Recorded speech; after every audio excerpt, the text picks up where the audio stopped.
खुलुमबाय लोगोफोर दानो आं मोनसे 2 नं सनापुर बेप्टिस्ट चार्चनि गिर्जा गोदाननि बागै आं एसे आब'निफ्राय मोजाङै मिथिना लानो थाखाय आं नोंथांमोननो आब'खौ देखायनाय जाबाय आरो आब'आ बिनि फारि फारि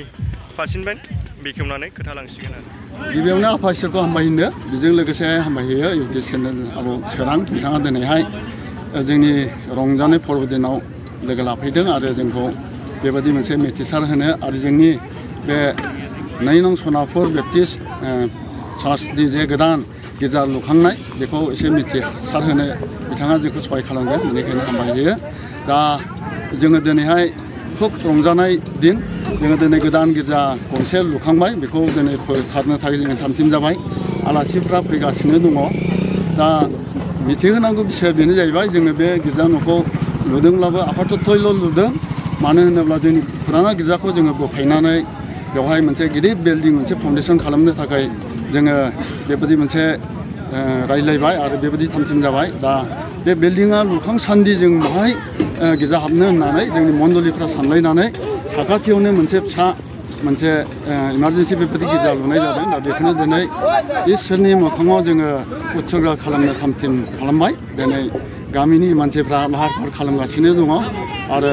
बे फोरबोनि लागै जोङो मोनसे देराबो बानायदों दा फारियै जोङो बेखौ दिन्थिलांनो जोङो आखायाव लाबाय बिदिसै दा बे मोनसे गेट बे देरायाव हाबनाय गेट आरो गथ'फ्रा बेबायदि बानायदों बे मोनसे खालबारि हाजो होननानै बेखौ बानायदों आरो बिबारफोरजों साजायदों बेफोर मोनसे गार्डेन बेफोरबायदि साजायदों आरो बे मोनसे दंफां बे हाजो खाथियाव मोनसे समायना फिथाइजों बिबारजों समायहोनाय इसोरनि सोरजिनाय बेबायदि मोनसे दंफां बेफोरखौ मिथिहोयो दा बेजों लोगोसे आरोबाव जोङो ओरैहाय जोङो नायोब्ला ओरै मोनसे न' दङ बे जाबाय जोङो 1993आव जोङो बे गिर्जाखौ स्टार्ट खालामजेननायाव मानसिफ्रा बे हाग्रा दानफैनायाव बेबायदि मोनसे न'सा दंफांफ्राव बेबायदि न' खालामनानै थाफैजेनदोंमोन दा बेखौनो मिथिहोयो दा बेजों लोगोसे समायना गथ'फ्रा बेबायदि बिबारफोरजों साजायदों आरो फारियै जोङो नायलाङोब्ला बयावबो मोनसे जोङो गिर्जायाव हाबनाय मेन गेट जागोन बेयाव मोनसे गथ'फ्रा लामा गेजेरावनो बेबायदि गार्डेन मोनसे बानायदों बे मोजां बिबारफोरजों साजायदों बे मेन गेट गिर्जायाव थांनाय लामाजों बेखौ साजायनाय जादों आरो जों एसे दिन्थिफुंबावनि ओरैहाय जोंनि बे बेरानि सिङाव बेबायदि मोनसे साजायबावदों बेखौ मोनसे दैथिं पर्बत होननानै बिथांमोना साजायदों जिसु ख्रिस्ट'आ मोनसे पर्बतनिफ्राय जे सोरगोरहन जादों दा बेखौ मोनसे मिथिहोयो आरो बेजों लोगोसे समायना मानसिफ्रा जाहाथे बेयाव फैनानै जिरायनानै गोजोननाय उपभग खालामनो हायो बेनि थाखाय मोनसे साथाननि सिङाव बेबायदि गंब्रै जिरायग्रा आरो बेबायदि जिरायग्रा मासिफोर बानायना दोननाय जादों आरो ओरै नायोब्ला बेयाव मोनसे देरा नुयो बे देरायानो जाबाय बेयो जोङो फैजेननायाव 1993आव बेबायदि मोनसे प्लास्टिकनि देराफोरजों लुनानै इसोरखौ खुलुमजेननाय जादों बेखौनो मोनसे बियो दिन्थिफुङो आरो बिनिफ्राय जोङो बे प्लास्टिक देरायाबो सावजादों आरो दा बर्थमान जे लुदों बे खाथियावबो खनसे सावजादों खननै सावजादों जोङो दा जोङो बुंनो थाङोब्ला बे गिर्जा न'खौ सावनाय समाव ओरैबायदि सोमोनांथाव जादों जायफ्रा सावदों बे सावनायफोरनि गेजेराव सानै व्यक्तिया एखेबारे हाखु दाखुयैनो थैनो गोनां जादों आरो बै फुराना जे आगय सोरजिजेननाय गिर्जा बेयावबो गन्था देख्रुबदों गिर्जाफोरखौ एकदम दानफाय दुनफाय खालामदों बिसोरो बेबायदि दंस' खालामदोंमोन आरो बे समाव जायानो बे प्रग्रामखौ लिड खालामदों गाहाय रेन्जार बिथाङा गुवाहाटियाव बेमार जानानै इमिडियेटलि बेमार जानानै थांदों आरो बेयावनो बिथाङाबो थैनो गोनां जादों दा बेखौ जोङो इतिहास बायदि जोङो दिनै गोसोखाङै इसोरा सोमोगोनाङै बेबायदि रैखाथि होनानै जोंखौ दैदेनबोदों बेनोसै आरो जोङो फारियै जोङो नायलांगोन ओरै साजिदों मानसिफ्रा ज' जागासिनो दङ गिर्जा मोखाङाव दसे उनावनो जोङो बे गिर्जाखौ फोथारनाय जासिगोन आलासिफ्रा फैगासिनो दङ बे जोंनि साब सेन्टार मोनसे मिसनारिफोर थाग्रा देरा बेयो जोंनियाव सानै मिसनारिफोर थायो सासेया जाबाय पास्टर रिमियन नार्जारि आरो बेजों लोगोसे सामुएल नार्जारि बिथाङाबो इउथ प्रमटार बिथाङाबो बेयावनो थायो बिथांनि थाग्रा देरा आरो जोङो बे गोदान गिर्जाखौ जोङो दिन्थिलांनो आखायाव लाबाय बेयाव मानसिफ्रा साजिगासिनो दङ गिर्जानि दरखङाव जोंनि गिर्जाया बेनो नंखौ सोनाबखौ Baptist church Saralpara under the Kukrazar was established 1993 PO Ultramani District Popular DTC team Sadak team Sat now. बेजों लोगोसे जोङो जोंनि गोजां न'खौ एसे दिन्थिनो आखायाव लागोन बेयो मोनसे बारायना बेयाव जोङो मोनसे फिसा बारायना आरो अरिजिनेल जोङो सिलिं होनो हायाखैब्लाबो जोङो बेबायदि मोनसे डेक'रेसन सिलिंफोरखौ जोङो बानायनाय जादों अब्ला बहुद मोनसे मेहनत खालामनानै जोङो अरिजिनेल बानायसान्दि बेखौनो जोङो सिलिं बानायनानै लाबाय दा बेबादिनो जोंनि सिङावबो दिनैहाय सियार जों साजायनाय जाबाय जेसेबां हायो मानसिफ्रा बे सियाराव जिरायनानै दिनैहाय सेबा खालामो जायगा जायाब्लाबो जोङो बाहेरायाव जोङो जिरायहोनानै जोंहा आसामाव गोबां मानसिफोर फैगासिनो दङ आरो फैगोन आरो मेन जोंनि बिबिसिनिफ्राय आलासिफोर फैगासिनो दं बिथांमोनखौ उनावनो सफैसिगोन दा बेखौ फारियै जों दिन्थिलांनि बेबादि नुनाय जादों आरो गोजौआव बेबादि सिलिं होनाय जादों बेबो सिलिंआ बेबादि मोनसे स्क्रिननि आरो गथ'फ्रा बेबादि साजियो आरो फुल पेन्टआ बेबादि जादों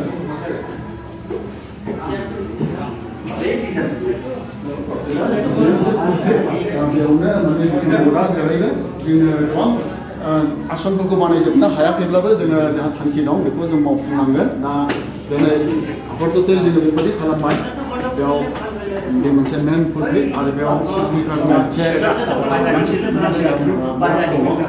बेबायदि जों दिनैहाय जागोन आरो आरोबाव जोङो दिन्थिलांगोन बिनि उनाव जोङो फुराना गिर्जाखौबो दिन्थिहैगोन बे माबादिमोन होननानै जों आपातत जोङो बे गिर्जा न'खौ 60 एबा बेबादि मोनसे गोलाव लुनाय जादों आरो इमारजेन्सियै 22 गुवार लानाय जादों दा जोंहा थांखि दं बै गिर्जा बिल्डिंफ्रा जेब्ला हागोन अब्ला जोङो बेखौ बेबायदिनो अफिस रुमफोर जोङो बानायनायनि थांखि दं आरो जोङो दिन्थिलांनो फुराना गिर्जाखौ आरो बेबायदिनो दिनैनि जाग्रा सालिफोरखौ मा मोनसे थामथिम खालामनाय जादों बेखौ जोङो दिन्थिलांनो बेयो जोंनि फुराना गिर्जा बेबो 65 फिट गोलाव आरो बेबायदिनो 22 फुट गुवार बेबो बेखौ जोङो 2013आव जोङो बेखौहाय बानायखांनाय जादों आरो जोंनि मण्डलिफ्रा गाव गावनि आखाइजोंनो बेखौ लुनाय जादों दा बेबायदि जोंनि फुराना गिर्जा जों बेखौ दिन्थिहैगोन आरो नैबे जोंनि जाग्रा सालि दा आलासिफोरखौ जों बेवहायनो जाहोनो थाखाय जोङो थांखि खालामबाय दा बेबायदि जायगा जोङो आसनफोरखौ बानायजोबनो हायाखै आसनफ्रा लाबोगासिनो दं दा बेवहायनो जोङो जाहोयो बेबायदि गोजौआव जास्ट प्लास्टिक होनाय जादों आरो फारियै जोङो फुराना गिर्जाखौ एसे दिन्थिहैनि गथ'फ्रा मेथाइफोर सोलोंलायगासिनो दङ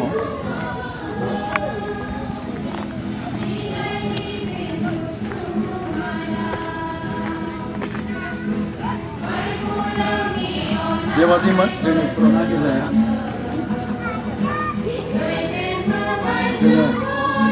जोंनि फुराना गिर्जाया बेबादिमोन दा बेखौ दिनै जोङो रिटियार होनाय जाबाय दा जोङो दिनैनिफ्राय गोदान गिर्जायाव हाबसिगोन जोङो बेबादि हागोदान एरियायाव फैनानै बेफोरखौ जोङो जोंनि आखाइफोरजोंनो जों बानायनाय जादों दा जोंनि मण्डलिनि बिमाफोर आरो गथ'फ्रा बेवहाय दिनै इसोरखौ सेबा खालामनो मेथाइ खननो मोसानो थाखाय बेवहाय प्रिपेरेसन जागासिनो दङ बिथांमोना बेबादि फुराना गिर्जाया बेबायदि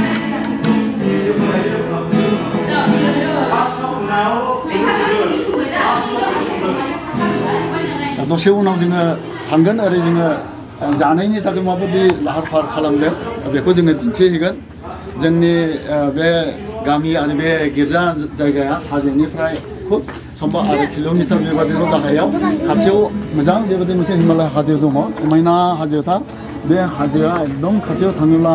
मानसिनि गोसोफोरखौ बोगथाबो आरो बेबायदि गोजोननाय बेबायदि मोनसे परिबास जिबनावहाय बेबायदि लाबोयो बेबायदि हाजो बेवहाय दङ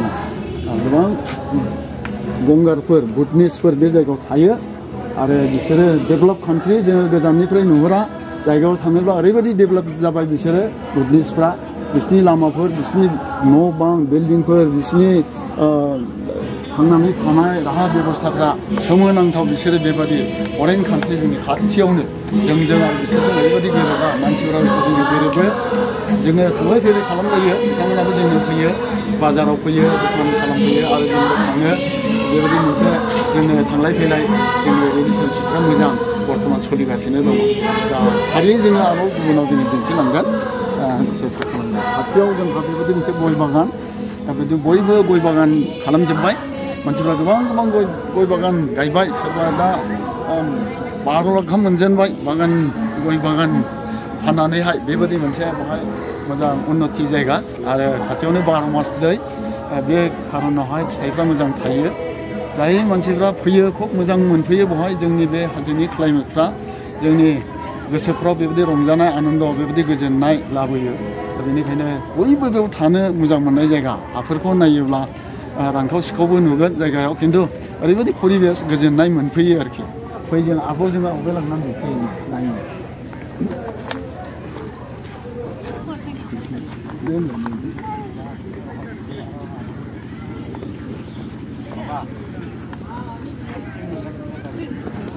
मेन गेटआ बे जागोन जोंनि गिर्जायाव हाबनाय मेन गेट सुइजारलेण्ड डिजाइन होननानै बिथांमोना बेबायदि मोनसे गार्डेन बानायदों मोननै लामा बानायनाय जादों जोंनि मेन गेट आरो गोबां मानसिफ्रा फैगासिनो दङ आलासिफ्राबो दा मिसन आलासिफ्राबो खुब सम्भब नुजाफैबाय जों जिरायनाय नुजेनबाय आरो फैगासिनो दङ हारिनि बे मानसिफोरखौ दिनैहाय जाहोनो लोंहोनो थाखाय मण्डलियारिफ्राबो लाहार फाहारबो खालामगासिनो दं फारि जों बेखौबो दिन्थिहैगोन गोबां मानसिफ्रा गावनि गाव दायित्वखौ लानानै मावख्रुबदों संग्रा संदों आरो मैगं खाग्राफ्रा हादों आरो आलासि नायग्राफ्रा बेबायदि आलासि लिंलांगासिनो दङ दा बेबायदि मोनसे लाहार फाहार जागासिनो दङ फारियै जोङो आरोबाव दिन्थिलांगोन ओरैहाय साहा फुदुंनाय बेयाव संग्रा खावग्रा सुगासिनो दङ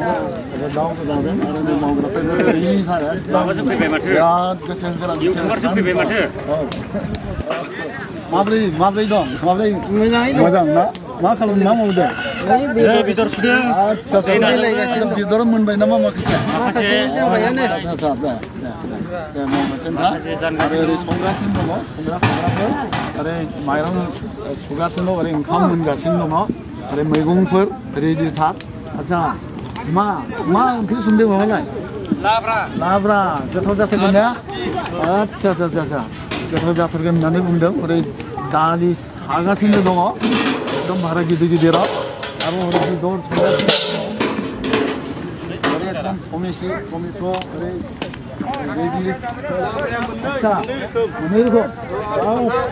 दाउबो ओरैहाय अमा बेदर संगासिनो दङ भारासो मोनजेनबाय नामा अमा बेदर ना आच्छा गोथाव जाथारगोन ने मोनजेनसै दे आरोबाव बेसेबां दंबावो गोबां संनांगोन नामा मावनांगोन दंबावो गंब्रै साराय गंसे बाथौआव गंनै जायो गंनै जागोन दा बेबायदि जोंनि मानसिफ्रा मावगासिनो दङ संनाय खावनाय लाहार फाहार खालामगासिनो दङ आरोबाव जोङो फारियै जोङो दिन्थिलांगोन समायनाथार आरो हाजोबो नुहुरो जोंनि गय बागान सेरजों बिराद मोजां हाजो बे हाजो हिमालय हाजो गोजौ नाहरोबा मोनसे भुटाननि मोनसे टावारबो दङ बेवहाय ओरैबायदि हाजो थिखिनियाव समायना बेबायदि नोंथांमोना नायनो हागोन आरोबाव जोङो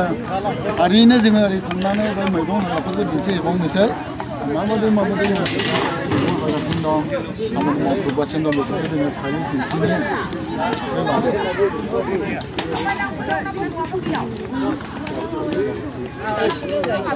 ओरै बैग्रि बिफां सायख्लुम गोजौ बैग्रि बिफां फिथाइयाबो बुरजाथारनै गोदैथार बैग्रिया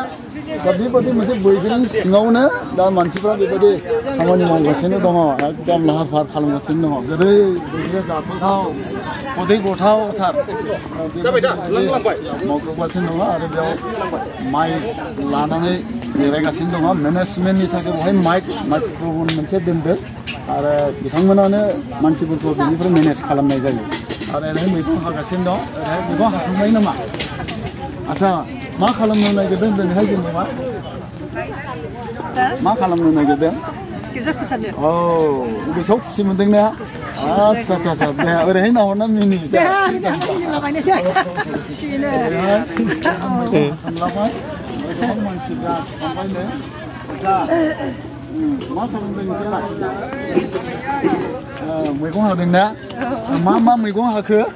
आलु कफि औ औ दिनै मा जागोन माबा जागोन नामा बौ मानि थाखाय मैगं हादों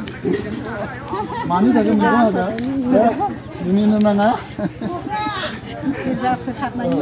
गिर्जा फोथारनि थाखाय औ ओरैनो नाहरसाय एसे औ बिदि नाहरनानै बुंनो हानांगौ ओरैहाय मानसिफ्रा जिरायगासिनो दङ आरो जों बेबादियैनो दिनैनि हाबाफारिखौ आखायाव लादों नोंथांमोना गोसो जायोबा माब्लाबाफोर बयबो फैनानै जोंनि हाजो हायेन बे खाथियाव बेबायदि फैनानै बे जायगाफोरखौ नायफैनो हागोन आरोखि दा ओरैहाय दाउ खुगासिनो दङ दाउ गोदागासिनो दङ रन्जन बसुमतारी आरो ओरैहाय सुनसिल फंबाय बिथांमोना गेसजों बे दाउखौ सावनानै बोरै तैयार खालामनो रेडि जानानै दङ मा बानायदों बिसोरो जों बेखौहाय ओरैनो गेजेर न' फोथारनायनि आलासिफोरनो जाहोनो जेनेरेल जाहोनो